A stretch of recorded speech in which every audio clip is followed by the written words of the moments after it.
Parliamo adesso di un libro poliziesco, storie di intrighi tra calli veneziane e scorci esotici a Capoverde.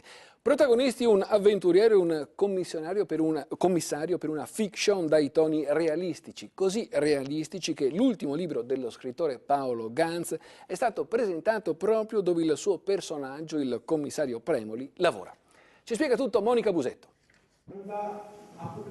Un salone al piano nobile di Caziani, splendido palazzo veneziano, un pubblico di lettori appassionati, un'occasione, la presentazione di un libro, El Muerto Vivo di Paolo Ganz, romanzo poliziesco ambientato tra le mura del commissariato di polizia San Marco a Venezia, che eccezionalmente apre le sue porte alla cittadinanza per un evento culturale. Era un modo per far entrare la cultura negli uffici di polizia, sempre nell'ambito di quella operazione di trasparenza e di apertura alla città, che è una città di cultura, Venezia, e quindi aprirci ai cittadini e farli entrare dove noi lavoriamo.